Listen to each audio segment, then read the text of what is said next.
엄마, 나 왔어. 제사상은 차렸어?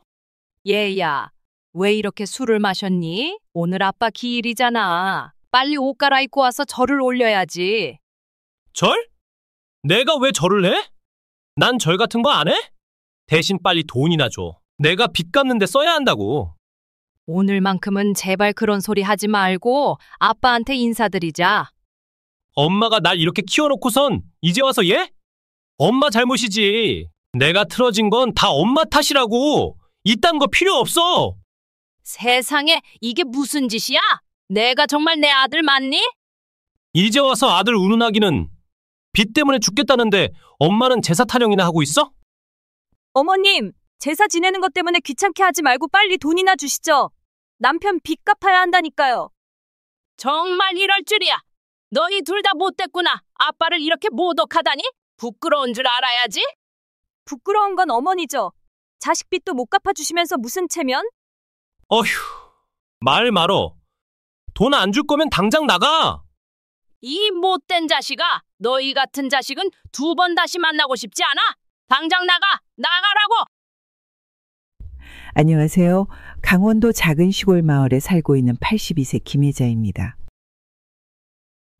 저는 평생을 전업주부로 지내며 가족들을 위해 헌신하며 살았습니다. 남편 김태수와 함께 평화롭고 단란한 가정을 꾸려가며 2 아이를 키워냈는데요. 남편은 3년 전에 세상을 떠났지만 남겨진 가족과 함께 추억을 지키며 살고 있습니다. 지금은 가족과의 갈등으로 몸도 마음도 많이 지쳐있는 상태입니다. 특히 아들과 며느리와의 문제로 마음이 참 복잡한데요. 아들이 어린 시절에는 제게 큰 자랑이었고 며느리 역시 처음에는 밝고 사랑스러운 모습으로 다가왔습니다.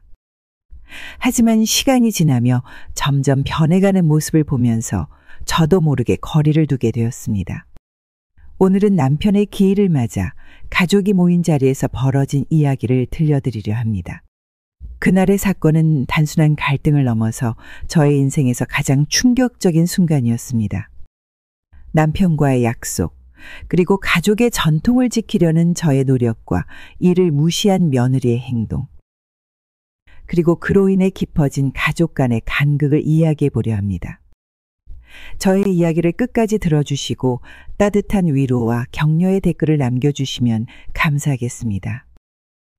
구독과 좋아요는 제게 큰 힘이 됩니다. 그럼 오늘의 이야기를 시작해 보겠습니다. 저는 아침부터 부엌에서 분주하게 움직였습니다. 칼질 소리가 부엌에 울려 퍼지는 동안 제사상에 올릴 음식들을 하나씩 준비하며 남편이 살아생전 가장 좋아하시던 도미전을 부치기 위해 생선 비늘을 하나하나 정성스럽게 긁어내고 있었습니다. 음식을 준비하는 동안 눈가에 눈물이 고였습니다. 매달 장날이면 남편과 함께 시장을 누비며 식재료를 고르던 순간들이 떠올랐기 때문입니다. 시장 구경을 핑계 삼아 저와 손잡고 다니시던 남편의 따뜻한 손길이 아직도 생생했습니다. 도미전 옆에는 남편이 즐겨 드시던 홍어회도 준비했는데 매번 제사 때마다 장에서 가장 신선한 홍어를 고르시던 남편의 모습이 떠올라 마음이 아팠습니다. 이제는 혼자서 장을 보고 혼자서 음식을 준비하면서도 남편의 기일만큼은 늘 하던 대로 정성을 다하고 있었습니다. 상에 올릴 과일들도 하나씩 손질하며 남편이 좋아하시던 배는 특별히 꽃 모양으로 깎아 놓았습니다. 시어머님께 배우던 그때처럼 칼날 자국 하나하나에도 마음을 담았습니다. 제사상 위에는 남편이 즐겨 마시던 증류주도 정갈하게 올려두었습니다. 저녁이 되자 하나둘 제사 음식들이 자리를 잡아갔습니다. 정성스레 준비한 음식들을 보며 남편의 미소를 떠올렸고 제사상 앞에 무릎을 꿇고 앉아 마지막 점검을 하였습니다. 향불 연기가 비처럼 내리는 동안 남편의 사진을 바라보았습니다. 시계는 벌써 제사 시간을 한참 지나 있었습니다. 저는 창밖만 바라보며 아들 내외의 도착을 기다렸습니다. 평소 제사에 늦는 법이 없던 아들이라 혹시나 사고가 난 건 아닌지 걱정이 되었습니다. 마당에 차 소리가 들리자 저는 현관으로 나갔습니다. 아들 영민과 며느리 수진이 서둘러 들어오는데 얼굴에는 아무런 미안한 기색도 없었습니다. 자리에 앉자마자 수진은 핸드폰만 만지작거리고 있었고 영민은 늦은 이유를 설명하느라 바빴습니다. 어머니, 올라오는데 차가 너무 밀려서요. 1시간은 도로에서 허비했어요. 하지만 수진의 머리카락에서는 미용실에서 나는 샴푸 향이 났고 영민의 셔츠 옷깃에는 분명 아침에 다림질한 주름이 선명했습니다. 교통체증 때문에 늦었다는 말이 거짓말처럼 들렸습니다. 수진의 옷차림은 제사를 지내러 온 며느리라고 하기엔 너무 화려했습니다. 하얀 원피스에 하이힐까지 신고 있었는데 마치 어디 놀러라도 다녀온 것 같았습니다. 영민과 수진은 제사상 앞에 앉으면서도 서로 눈짓을 주고받았습니다. 마치 비밀스러운 약속이라도 있었던 것처럼 말입니다. 늦은 시간까지 둘이서 무엇을 했는지 궁금했지만 제사를 지내야 했기에 일단 입을 다물었습니다. 수진은 향을 피우면서도 코를 막았고 영민은 어색한 기침 소리로 침묵을 깼습니다. 상을 다 차리고 나니 안방에 음식 냄새가 가득 찼습니다. 저는 마지막으로 남은 탕을 국그릇에 옮기며 아들에게 한마디 했습니다. 미나, 조금만 기다려라. 곧 시작하자. 영민은 방 한쪽에 털썩 앉아 휴대폰을 만지작거리며 저를 힐끗 쳐다봤습니다. 그러다 상을 쭉 훑어보더니 피식 웃음을 터뜨렸습니다. 엄마, 이거 다 너무 과한 거 아니에요? 요즘 누가 이렇게까지 해요? 이건 뭐 거의 음식 대잔치네. 그 말이 끝나자 방 안의 공기가 순간 멈춘 듯 고요해졌습니다. 저는 손에 들고 있던 국자를 내려놓으며 영민을 쳐다봤습니다. 상위에 정성껏 차려놓은 음식들이 마치 놀림감이 된 것 같아 마음이 서늘해졌습니다. 박수진은 옆에서 고개를 숙이고 있었습니다. 영민의 말에 어색한 미소를 지으려는 듯 입가가 살짝 떨렸습니다. 그러더니 그 미소를 억지로 참으려고 고개를 돌려버렸습니다. 미나, 이게 내 아버지를 위한 자리야. 이렇게 비웃을 일이 아니야. 영민은 그런 저를 보며 다시 피식 웃음을 터뜨렸습니다. 아버지가 이거 다 보실 것도 아니잖아요. 그리고 엄마, 요즘은 간소하게 하는 게 대세라고요. 이거 준비하느라 엄마가 얼마나 힘드셨겠어요? 그 말을 듣는 순간 속이 울컥했지만 꾹 참았습니다. 아들의 말에서 느껴지는 가벼움과 며느리의 묵묵한 반응이 저를 더 속상하게 했습니다. 저는 천천히 국자를 다시 잡고 탕을 덜기 시작했습니다. 며느리는 계속 어색한 자세로 서 있었습니다. 옆에서 남편의 말에 완전히 동의하는 것도 아니면서 그렇다고 저를 위로하는 것도 아니었습니다. 그냥 가만히 눈길을 피한 채 어색하게 방안을 두리번거리고 있었습니다. 수진아, 네 생각은 어떠니? 이런 자리는 그래도 정성을 다해야 하지 않겠니? 그 말을 듣자 수지는 깜짝 놀란 듯 고개를 들었습니다. 그러더니 작은 목소리로 얼버무렸습니다. 어머님 말씀이 맞죠. 그냥 요즘 다들 워낙 간단하게 해서 그런가 봐요. 그 말조차도 제게는 서운하게 들렸습니다. 마치 제가 세상과 동떨어진 방식으로 고집만 부리고 있다는 뜻처럼 느껴졌습니다. 수지는 말을 끝내자 다시 고개를 숙이고 입술을 깨물었습니다. 저는 더 이상 아무 말도 하지 못하고 상위의 음식들을 정리하며 방 안에 맴도는 불편한 분위기를 애써 무시하려 했습니다. 제가 제사에 고집을 부린다고 여러분들은 생각하시겠지만 저는 추석과 설날에는 아들 며느리가 힘들다고 해서 딱 한 번 남편 기일에만 제사를 지냅니다. 그런데도 이렇게 비웃는 아들과 며느리가 너무나도 서운하게 느껴졌습니다. 물론 제사를 지낸다고 해서 진짜 오는지는 모르겠지만 그래도 혹시 라도 올까봐라는 생각과 마지막까지 최선을 다하고 싶은 마음에서 준비했는데 이것도 이젠 하지 말아야 하나 봅니다. 정적 속에서 향불 연기만 피어올랐습니다. 갑자기 아들의 휴대폰에서 해외 선물 알림이 울렸고 화면을 확인하던 아들의 얼굴이 순식간에 붉어졌습니다. 나스닥 선물이 폭락했네? 이런 제사 지내느라 시간 낭비하지 말고 차트나 봤어야 했는데. 갑자기 아들은 자리에서 벌떡 일어나더니 제사상을 발로 걷어찼습니다. 정성스레 준비한 음식들이 바닥으로 쏟아졌고 과일들이 사방으로 굴러갔습니다. 홍어의 그릇이 깨지면서 바닥에 날카로운 소리를 냈습니다. 며느리는 놀란 듯 보였지만 입가에는 미소가 스쳐 지나갔습니다. 아들은 바닥에 쏟아진 음식들을 보며 더 큰 소리로 고함을 쳤습니다.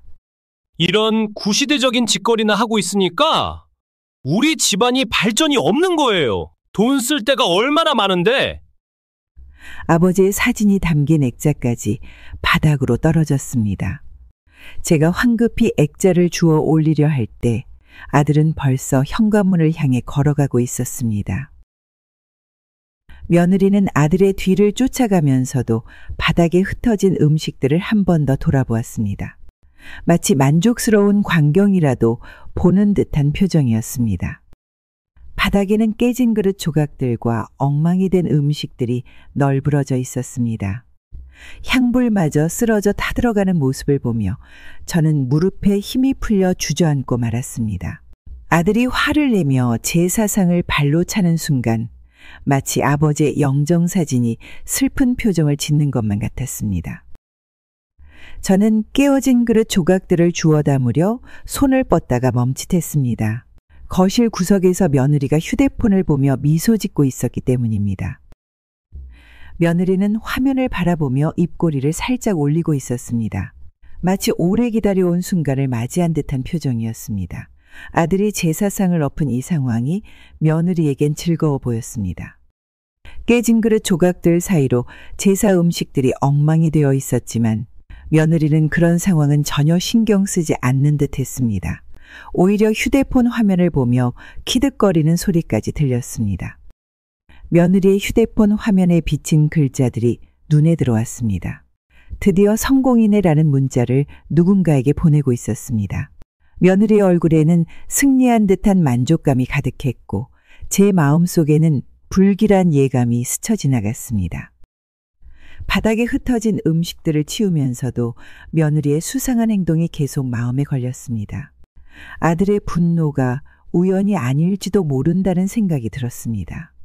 아들이 주식 투자에 실패한 것도 제사상을 엎은 것도 모두 며느리의 계획된 행동일지 모른다는 의심이 커졌습니다.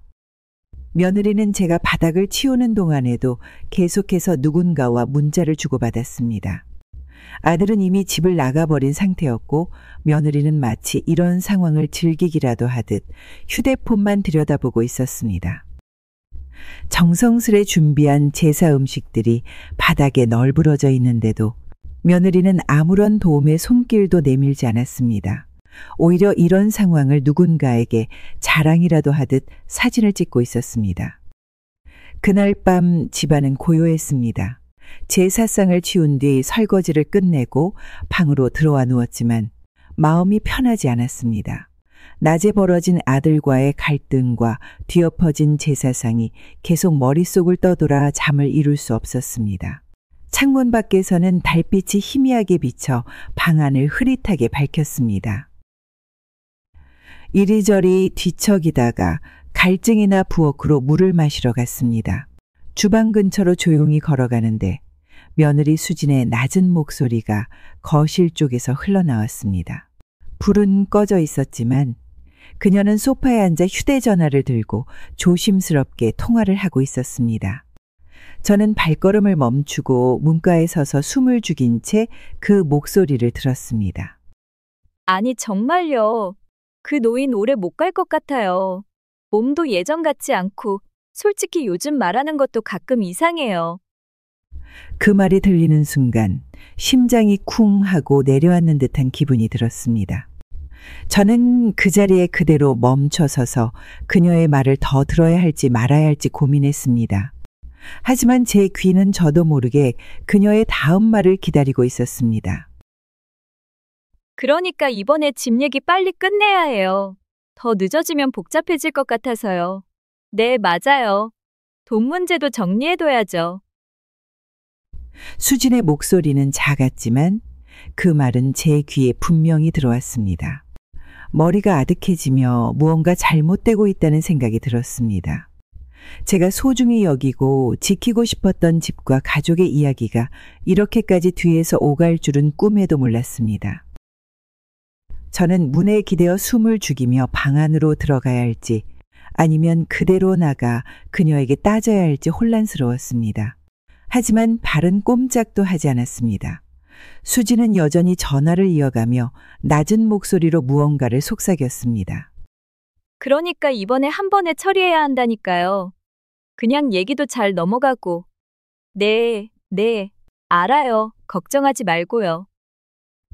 그녀의 말은 마치 제 존재를 무시하듯 흘러나왔습니다. 저는 속이 타들어가는 느낌에 손이 떨리기 시작했습니다. 며느리가 정말 가족을 위하는 마음으로 여기에 있는 게 맞는지 의심스러워졌습니다. 전화가 끝난 듯 그녀는 조용히 휴대폰을 내려놓고 자리에서 일어났습니다. 저는 급히 방으로 돌아가 문을 살짝 닫고 침대에 누웠습니다. 심장이 두근거리고 가슴이 답답했지만 어떻게 이 상황을 받아들여야 할지 모르겠다는 생각이 들었습니다. 그날 밤 창문 밖의 달빛은 차가웠고 방 안의 공기는 무겁게 가라앉아 있었습니다. 제사가 끝난 며칠 후 아들과 며느리가 갑자기 찾아왔습니다. 아들의 손에는 부동산 매물지가 들려 있었고 며느리는 핸드폰으로 아파트 사진들을 보여주려 했습니다. 어머니, 이제 이 집도 오래됐잖아요. 안산으로 같이 이사 가면 좋을 것 같아요. 좋은 아파트가 나왔는데. 며느리는 아들의 말에 맞장구를 치며 휴대폰 화면을 제 앞에 들이밀었습니다. 화면 속 아파트는 새 것처럼 반짝였지만 제 마음은 무거워졌습니다. 남편과 30년을 함께 살아온 이 집을 팔라는 말에 가슴이 떨렸습니다. 집값이 계속 오르고 있고 KTX 역도 공사 중이라 지금이 좋은 타이밍이에요. 어머니도 편하게 아파트에서 사시면 좋잖아요. 며느리는 아들 말이 끝나기도 전에 부동산 앱을 열어 매매가를 계산하기 시작했습니다. 마치 이미 집을 팔기로 결정된 것처럼 행동하는 모습이 불편했습니다. 아들은 계속해서 아파트의 장점을 이야기했습니다. 편의시설이 좋다는 말, 병원이 가깝다는 말, 관리가 편하다는 말들이 이어졌습니다. 하지만 이 모든 말들이 저를 이 집에서 내보내기 위한 구실처럼 들렸습니다. 며느리는 벌써 이사업체까지 알아보고 있었습니다. 제 의견은 듣지도 않은 채 이사 날짜를 잡으려 하는 모습에 숨이 막혔습니다. 남편과의 추억이 담긴 이 집의 구석구석을 돌아보니 눈물이 났습니다. 며느리는 마치 부동산 중개인처럼 집을 둘러보기 시작했습니다. 방마다 들어가서 사진을 찍고 리모델링을 하면 더 비싸게 팔 수 있을 거라며 혼잣말을 했습니다. 남편이 직접 손수 지은 마당의 텃밭도 아들이 어렸을 때 키웠던 나무도 모두 돈으로만 계산하는 모습이 참을 수 없이 괴로웠습니다. 아들은 이미 여러 부동산과 연락을 하고 있었고 며느리는 새집 인테리어 사진을 휴대폰으로 보여주며 어떤 스타일이 좋을지 물었습니다. 마치 제가 이사를 승낙한 것처럼 일방적으로 계획을 세우는 모습에 속이 부글부글 끓었습니다. 저는 결코 이 집을 팔 수 없다고 단호하게 말했습니다. 이곳에서 30년을 살아왔고 제 삶의 터전이기 때문입니다. 난 이곳에서 계속 살 거다.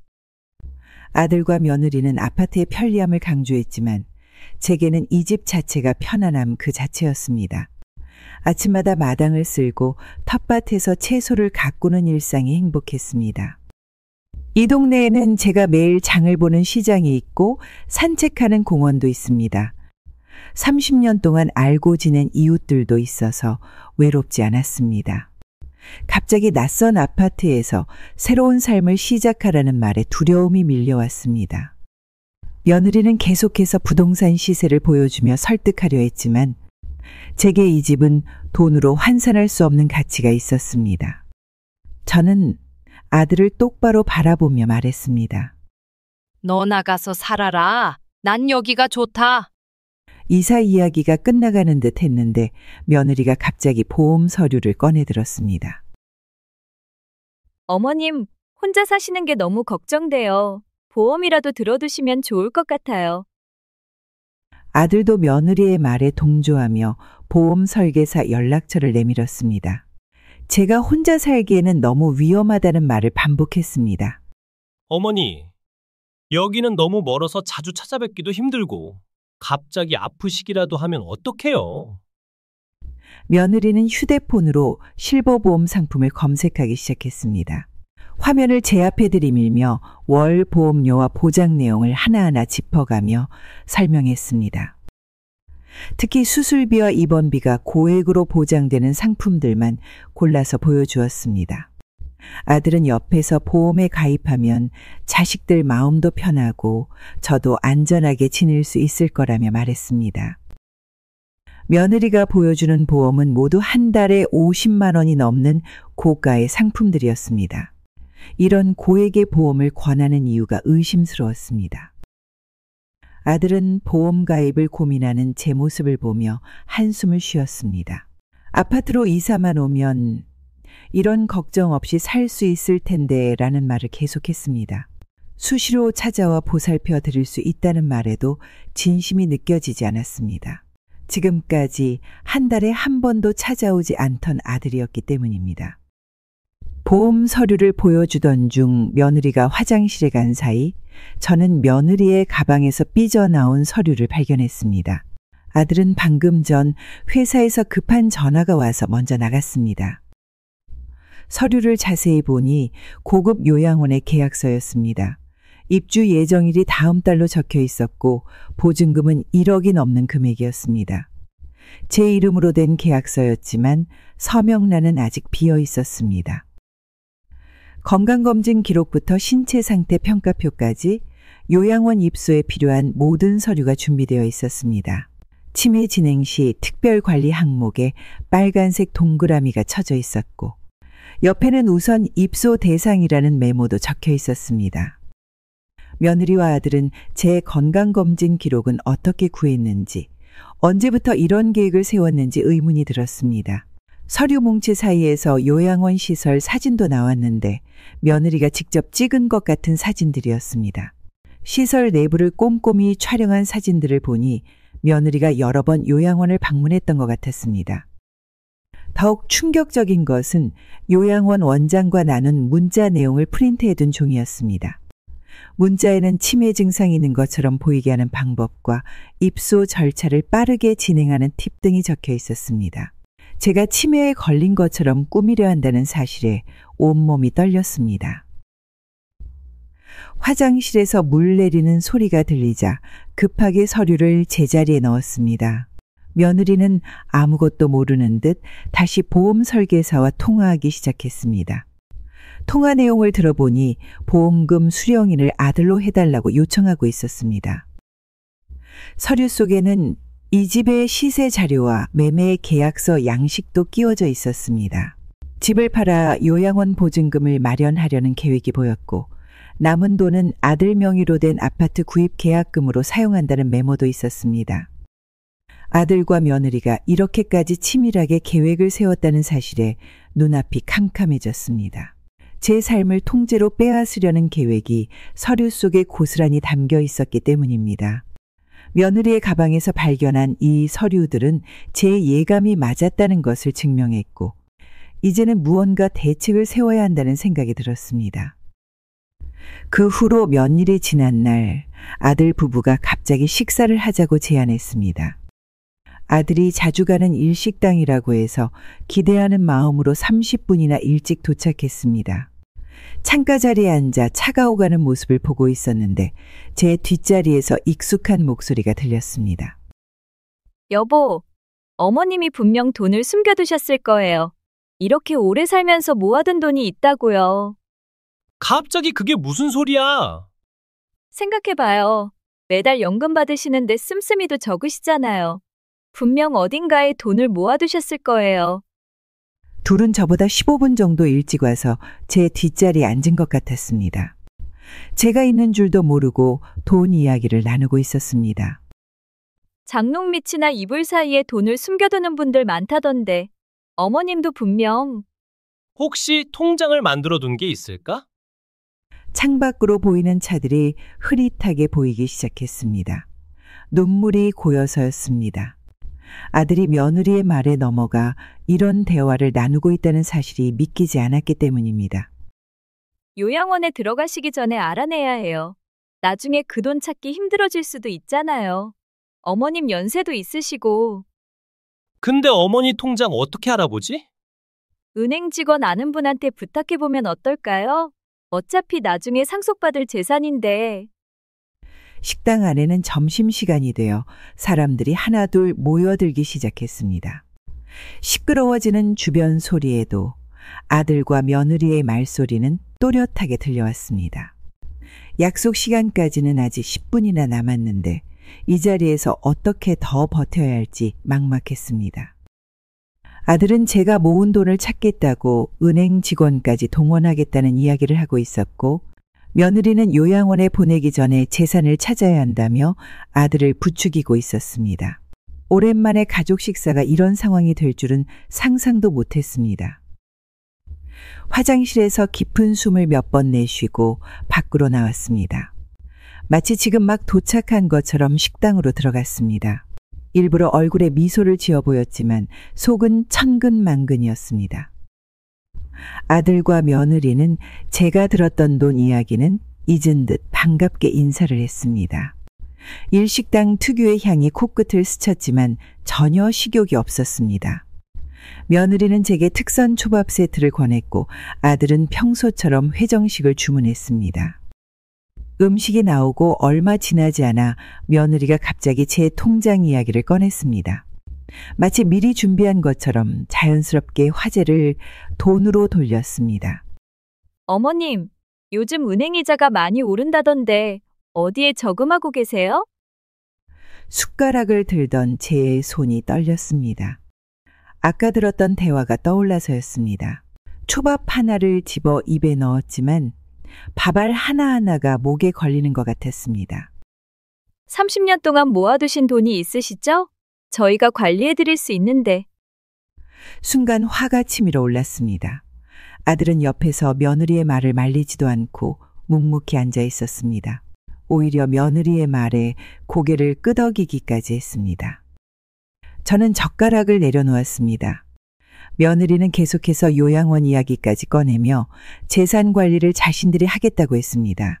심지어 이미 알아본 요양원이 있다며 핸드폰으로 사진을 보여주려고 했습니다.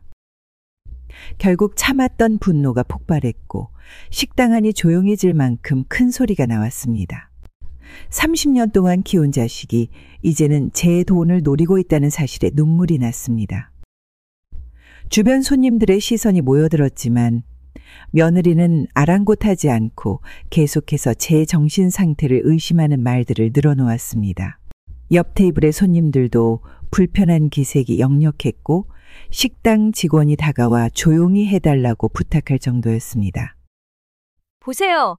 이렇게 감정 조절도 안 되시는데 어머님 혼자 계시면 위험하시잖아요.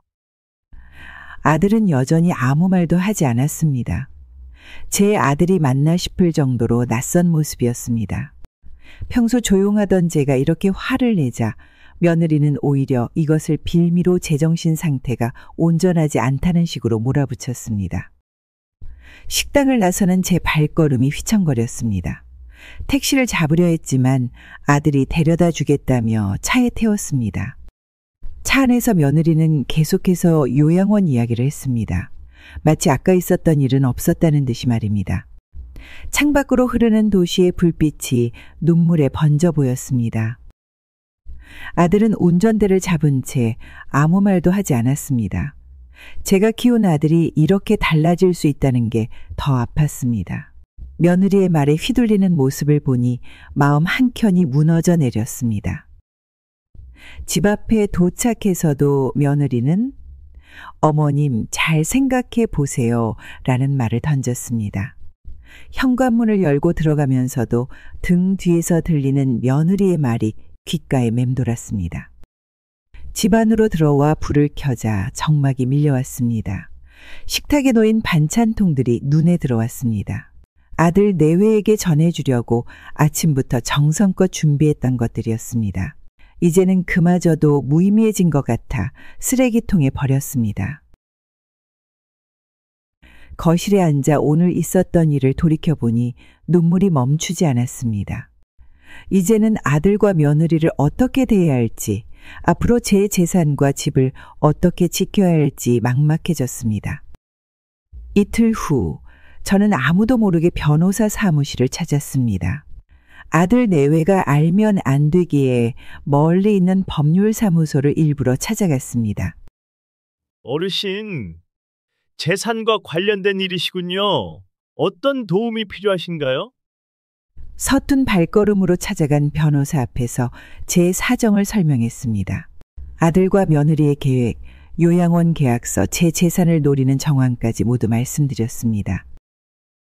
변호사는 제 이야기를 꼼꼼히 메모하며 들었습니다. 특히 요양원 강제 입소와 관련된 부분에서는 심각한 표정을 지었습니다. 우선 재산을 신탁하는 방법이 있습니다. 특정 조건이 되기 전까지는 누구도 손댈 수 없게 만들 수 있어요. 처음 듣는 법률 용어들이 어려웠지만 재산을 지킬 수 있다는 말에 안도감이 들었습니다. 변호사는 공증을 통해 제 의사를 명확히 남기는 것도 제안했습니다. 저는 변호사와 함께 신탁 계약서를 작성했습니다. 제 재산은 제가 직접 관리하고 요양원 입소는 반드시 제 동의가 있어야만 가능하도록 했습니다. 집도 제 명의로 단단히 묶어두었습니다. 아들이 제 통장을 알아보려 했다는 사실도 말씀드렸더니 변호사는 즉시 은행 잔고, 조회 제한 신청을 도와주었습니다. 이제 아들과 며느리는 제 재산 내역을 함부로 볼 수 없게 되었습니다. 서류를 작성하는 내내 손이 떨렸습니다. 아들을 이렇게까지 경계해야 한다는 사실이 너무 슬펐기 때문입니다. 하지만 이런 법적 조치가 없다면 제 인생 전부를 빼앗길 수도 있다는 생각에 마음을 다잡았습니다. 변호사는 혹시 모를 상황에 대비해 녹음기도 건네주었습니다. 앞으로 있을 아들과 며느리와의 대화를 기록해 두라는 조언도 잊지 않았습니다. 아침 일찍 집 앞 골목을 청소하고 있었습니다. 며느리가 부동산 중개인과 함께 우리 집 담벼락 앞에서 이야기를 나누는 소리가 들렸습니다. 이 집이 얼마 정도 나올까요? 최대한 빨리 팔고 싶은데. 부동산 중개인으로 보이는 사람이 서류를 보여주며 가격을 이야기했습니다. 이 동네 시세보다 훨씬 낮은 가격이었습니다. 며느리는 부동산 중개인에게 제 건강 상태가 좋지 않다며 거짓말을 늘어놓았습니다. 빠른 시일 내에 요양원으로 모셔야 한다는 말까지 덧붙였습니다. 요즘 이 동네가 재개발 예정 지역이라 투자자들이 많이 보고 있어요. 며느리는 재개발 이야기를 듣자 눈을 반짝였습니다. 집을 팔면 생각보다 더 많은 돈을 받을 수 있을 거라는 이야기에 신이 난 듯 했습니다. 저는 조용히 휴대폰을 꺼내 녹음 버튼을 눌렀습니다. 변호사가 준 조언대로였습니다. 며느리가 부동산 중개인과 나누는 대화를 하나도 놓치지 않고 담았습니다.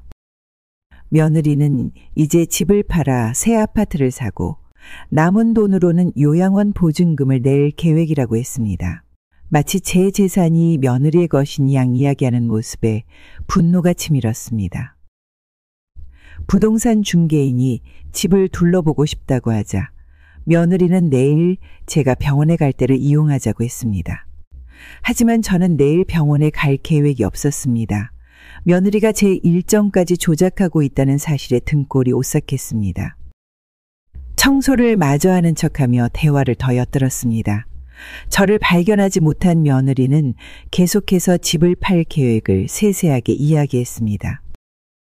녹음을 마치고 집으로 들어오면서 복수를 결심했습니다.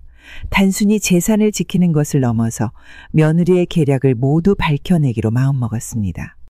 변호사에게 받은 조언대로 녹음한 파일에는 이미 충분한 증거가 담겨 있었습니다. 막막한 마음에 이장님을 찾아갔습니다.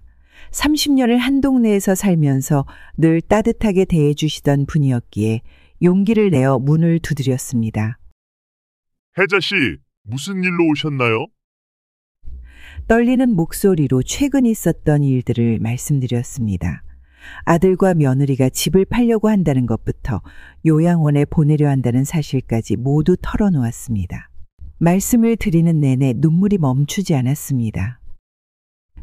이장님은 제 이야기를 진지하게 들어주셨습니다. 오랜 세월 동네를 지켜보신 분이라 이런 일들이 처음은 아니라고 하셨습니다. 특히 요즘 자식들이 부모님 재산을 노리는 일이 많다며 한숨을 쉬셨습니다. 우리 아들이 CCTV 설치하는 일을 하는데 한번 이야기해 볼까요? 이틀 뒤 이장님 아들이 찾아왔습니다. 보안 카메라 설치를 위해 필요한 장비들을 가지고 왔습니다. 현관문과 거실, 부엌까지 총 5대의 카메라를 설치했습니다. 카메라는 눈에 띄지 않는 구석에 하나씩 달았습니다. 특히 현관문 앞에는 동작 감지 센서도 함께 달아서 누가 들어오고 나가는지 바로 알 수 있게 했습니다. 이장님 아들은 제 휴대폰에 앱을 설치해 주었습니다. 이제 실시간으로 집안 상황을 볼 수 있게 되었습니다. 카메라 영상은 자동으로 저장되어 나중에 다시 볼 수도 있다고 했습니다. 처음에는 카메라 앱 사용이 어려웠습니다. 하지만 이장님 아들이 친절하게 여러 번 알려주어서 조금씩 익숙해졌습니다. 화면을 넘기는 방법부터 영상을 저장하는 방법까지 하나하나 배웠습니다. 이장님도 옆에서 걱정스러운 표정으로 지켜보셨습니다. 이런 세상이 됐네요라며 고개를 저으셨습니다. 보안 카메라를 설치하는 동안 계속 한숨을 쉬셨습니다. 밤이 되어 혼자 남자 휴대폰 화면을 바라보았습니다. 카메라를 통해 비치는 고요한 집안 풍경이 마음을 무겁게 했습니다. 이제는 아들과 며느리를 이렇게 몰래 지켜봐야 한다는 현실이 너무 슬펐습니다. 며느리가 문을 열고 들어오는 모습이 카메라에 찍혔습니다. 오늘은 제가 병원에 간다고 거짓말을 하고 일부러 집을 비워두었습니다. 휴대폰 화면 속에서 며느리는 조심스럽게 주변을 살폈습니다. 부동산 중개인도 함께 들어왔습니다. 며느리는 현관에서 신발을 벗으며 집안을 둘러보라고 했습니다. 부동산 중개인은 메모장을 들고 이것저것 기록하기 시작했습니다. 갑자기 며느리가 제 방으로 들어갔습니다. 약이 있는 서랍장 앞에서 멈춰 섰고 혈압약과 당뇨약이 담긴 약통을 꺼냈습니다. 며느리는 약을 자신의 가방에 넣었습니다. 어머님이 약을 안 드시면 건강이 더 나빠지실 거예요. 그때 요양원으로 모시면 되죠. 부동산 중개인은 이 말을 듣고도 아무렇지 않은 듯 계속해서 집을 구경했습니다. 오히려 며느리에게 집값을 더 받을 수 있는 방법을 조언해 주었습니다. 마당으로 나간 며느리는 텃밭을 가리키며 이곳도 모두 없애버릴 거라고 말했습니다. 30년 동안 가꾼 텃밭을 보며 하는 말에 가슴이 떨렸습니다. 카메라 앱을 통해 이 모든 장면이 녹화되고 있었습니다. 며느리가 약을 숨기는 순간부터 부동산 중개인과 나누는 대화까지 모두 기록되었습니다. 특히 약을 숨기는 장면은 선명하게 찍혔습니다. 며느리는 마당에서 다시 집 안으로 들어와 방마다 구석구석을 보여주었습니다. 제 방에 있는 장롱도 열어보고 서랍장 안도 살펴보았습니다. 숨겨둔 돈이 있나 찾는 것 같았습니다. 부동산 중개인은 이 집이 재개발 예정 지역이라며 투자 가치가 있다고 했습니다. 며느리는 그 말을 듣고 더욱 기뻐하며 빨리 팔아야겠다고 했습니다. 부동산 중개인이 집을 나가고 나서도 며느리는 조금 더 남아 있었습니다. 제 약을 숨긴 가방을 들고 현관문을 나서면서 미소를 지었습니다. 그 모습을 보며 손끝이 떨렸습니다. 이제 증거가 생겼다는 안도감과 동시에 며느리가 이렇게까지 치밀하게 계획을 세웠다는 사실에 등골이 오싹했습니다. 녹화된 영상을 보며 이 증거를 어떻게 활용해야 할지 고민했습니다. 늦은 저녁이었습니다. 아들이 갑자기 찾아왔습니다. 저녁밥을 먹고 나서 설거지를 마친 후 저는 방으로 들어가 앉아 있었습니다.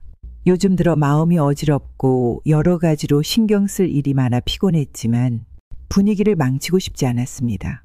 그런데 갑자기 거실에서 들려오는 서랍 여닫는 소리가 신경 쓰였습니다. 조용히 방문을 열고 거실로 나가보니 아들이 서랍을 뒤지고 있었습니다. 서랍은 제가 중요한 서류와 통장을 넣어둔 곳이었습니다. 깜짝 놀란 저는 발소리를 죽이며 그를 지켜보았습니다. 아들은 서랍에서 제 통장과 인감 도장을 꺼내고 있었습니다.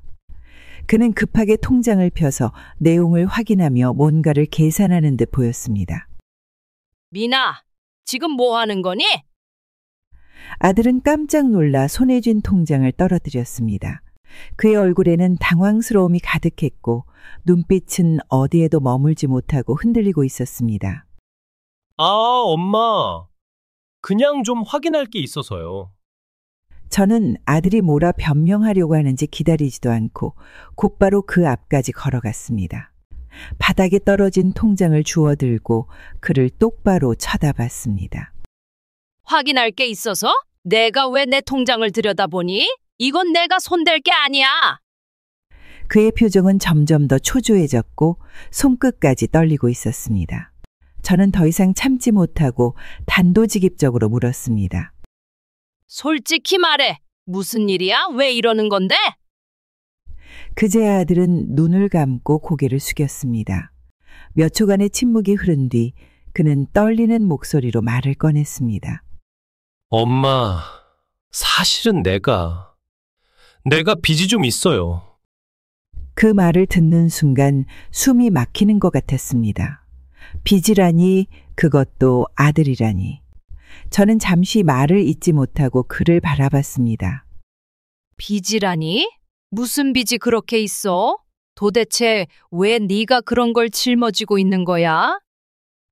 아들은 눈물을 글썽이며 고개를 더 깊이 숙였습니다. 엄마, 죄송해요. 나 도박 사이트에 빠졌어요. 처음엔 소액으로 시작했는데 그게 계속 커져서 이제는 3억이나 돼요. 그래서 엄마 돈이 필요했어요. 정말 죄송해요. 그 말을 듣는 순간 가슴이 꽉 막히는 듯한 느낌이 들었습니다. 제 앞에 있는 아들이 낯설게 느껴졌습니다. 어떻게 이런 일을 저지르고 그것도 제 돈으로 해결하려고 했는지 도무지 이해할 수 없었습니다. 미나, 내가 어떻게 그럴 수가 있니? 엄마 돈이 내 돈이라고 생각했니? 왜 나한테 말하지도 않고 이런 짓을 벌였니? 아들은 입을 꾹 다물고 아무 말도 하지 않았습니다. 그는 손을 꼭 쥔 채 바닥만 바라보고 있었습니다. 저는 바닥에 놓인 통장과 인감 도장을 다시 집어 서랍에 넣으며 깊은 한숨을 내쉬었습니다. 그 순간 눈물이 나올 것 같았지만 참아야 했습니다. 제 감정을 아들에게 그대로 드러내면 안 된다고 생각했습니다. 그날 밤 아들은 스스로도 쪽팔렸는지 서둘러 집으로 돌아갔습니다. 가만히 앉아 생각이 많아졌습니다. 나이 80 넘어서 왜 이렇게 인생이 꼬이는 걸까요? 그냥 아무 일 없이 편안하게 있다가 갔으면 좋겠건만. 우선 며느리부터 어떻게 할지 생각했습니다. 솔직히 안 보고 살면 그만이지만 아무래도 계속 내려올 것 같았습니다. 그래서 더 이상 내려오지 못하게 마을 사람들 앞에서 며느리를 망신을 줘야지라는 생각을 했습니다. 너무 어린애 같은 발상이지만 그냥 이제는 모든 걸 떠나 속 편히 혼자 편안히 살고 싶었습니다. 며느리에게 전화 후 어르신들이 네가 너무 보고 싶다는 말을 하며 마을 회관으로 오라고 했습니다. 귀찮은 말투였지만 저에게 잘 보이고 싶었던 며느리는 어쩔 수 없이 왔습니다. 마을 회관엔 어르신들이 모여 있었고 점심 식사 준비를 하고 있었습니다. 같이 점심 식사 준비를 도왔고 다 같이 점심을 먹었습니다. 커피 타임에 며느리는 커피를 타고 있었고 저는 일부러 정씨, 이것 좀 봐봐. 내가 며칠 전 이장한테 부탁해서 CCTV 설치한 건데 이상한 게 찍혔어. 뭔데? CCTV가 뭐야? 이것 봐. 우리 집 다 볼 수 있어. 어머, 니네 집이네? 이건 뭐야? 며느리야? 며느리가 왔다 갔다 하는 것도 다 볼 수 있어. 세상 좋아졌네. 순간 며느리 표정이 일그러졌습니다. 갑자기 저에게 다가와 핸드폰을 뺏으려 했지만 벌떡 일어나 태연하게 말을 이어갔습니다. 너 갑자기 내 방에 들어오더니 내 약을 가방에 넣고 가더라? 그리고 부동산 중개인은 왜 데리고 집에 온 거니? 설명 좀 해봐. 그러자 며느린 말을 얼버무리며 그건 그냥 이러고 대답을 하지 못했고 저는 그냥 뭐? 말을 똑바로 해봐. 그러자 얼굴이 붉어지며 마을 회관을 빠져나갔습니다. 어르신들도 이미 좋지 않은 소문을 들으셨는지 수근거리며 고개를 끄덕이셨습니다. 하긴 뭔가 수상한 구석이 있더라니까. 맞아. 나도 봤어. 며느리가 남자랑 은밀히 만나더라고. 며느리의 추악한 민낯이 드러나자 마을의 소문이 쫙 퍼졌습니다. 아들은 매일같이 술에 취해 집으로 찾아왔습니다. 현관문을 마구 두드리며 고함을 질렀죠. 엄마! 나 3억만 줘! 당장 돈 필요해! 문을 열자마자 비틀거리며 들어와 소파에 털썩 앉더니 눈에 불을 켜고 돈을 요구했습니다. 내 잘못으로 진 빚을 왜 내가 갚아야 하는데? 넌 네 인생부터 똑바로 살아. 저는 단호하게 말했습니다. 하지만 아들은 막무가내로 덤벼들며 폭언을 내뱉었죠. 아들 엄마가 날 이렇게 키웠으면서 책임을 안 져? 그동안 내가 고생한 건 생각 안 해? 책임을 전가하는 뻔뻔함에 화가 치밀었습니다. 동시에 자식 교육을 잘못한 죄책감에 마음이 무거웠죠. 며칠 후 새벽에 쿵쿵 소리에 놀랐겠습니다. 아들이 술에 취해 유리문을 부수고 있었습니다. 겁에 질려 110에 신고했습니다. 경찰이 출동해 아들을 끌고 갔습니다. 하지만 며칠 뒤 보석으로 풀려났죠. 이런 일이 반복되자 아들과 연을 끊기로 했습니다. 변호사를 선임해 접근 금지 가처분 신청을 했어요. 이젠 정말 관계를 끝내야겠다고 생각했습니다. 내 인생의 마지막을 못된 자식 때문에 망칠 순 없었습니다. 법원에서 가처분이 인용되어 아들은 저에게 다가올 수 없게 되었습니다. 홀로 남겨졌지만 후련합니다. 남은 여생은 오롯이 제 자신만을 위해 살 것입니다. 아들에 대한 미련을 버리고 마음의 평화를 되찾고 싶습니다. 여러분도 저와 비슷한 상황을 겪으셨을 거라 생각합니다. 가족이라는 이름으로 감당하기 힘든 아픔과 상처를 받으셨을 거예요. 하지만 우리는 우리 자신을 지키기 위해 용기를 내야 합니다. 비록 쉽지 않은 결정이겠지만 때론 단호해질 필요가 있어요. 자신의 삶과 행복을 위해서라도 그래야 합니다. 우리 모두는 평화로운 노후를 보낼 권리가 있으니까요. 저 역시 아들과의 관계를 끊기까지 많은 고민을 했습니다. 아들을 포기한다는 죄책감, 주변의 시선에 대한 두려움.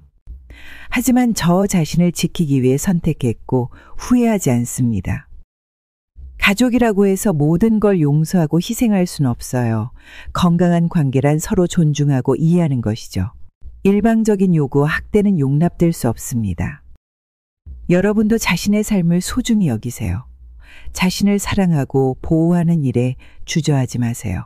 때론 거절할 줄 알아야 진정한 행복을 찾을 수 있답니다. 힘내세요. 여러분 곁엔 언제나 응원하는 사람들이 있어요. 저를 포함해서요. 우리 함께 아름다운 인생의 황혼을 만들어 갑시다. 여러분의 행복을 진심으로 기원합니다. 구독과 좋아요, 그리고 여러분의 댓글을 기다리겠습니다.